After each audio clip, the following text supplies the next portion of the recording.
My name is Dr. Janna Andronowski, and I'm an assistant professor of clinical anatomy in the Faculty of Medicine, the Division of Biomedical Sciences at Memorial University.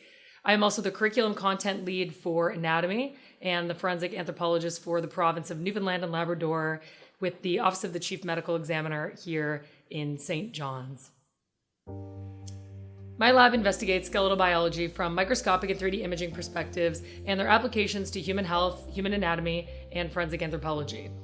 I have a very multidisciplinary background, and because of this, my research goals are centered at the interface of bone biology, biological anthropology, forensic science, and high-resolution imaging.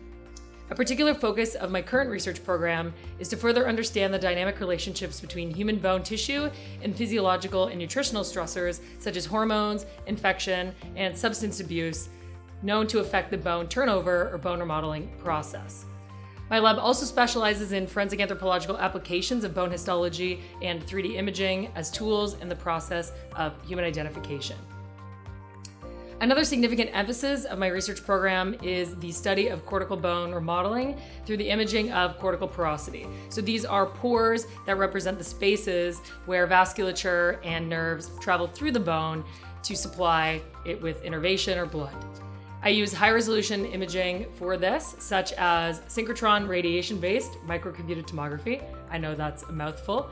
Desktop microcomputed tomography and various types of microscopy, such as confocal or bright field or polarized light microscopy.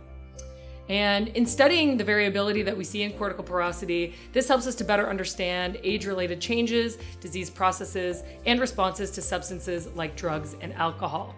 One of the ongoing projects in my lab is to describe the effects of chronic opioid use on cortical bone microstructure. So looking at those cortical pores, bone cellular network, and I'm focusing on two skeletal sites that we commonly use in forensic identification. So for example, the midshaft rib and the anterior femur. And I'm currently collecting samples from medical examiners' offices, organ procurement, nonprofit organizations for this work. And from preliminary imaging experiments, we've observed an increase in cortical porosity and a decrease in bone cellular network connectivity in our young drug users, which does indicate disruption to bone cellular network.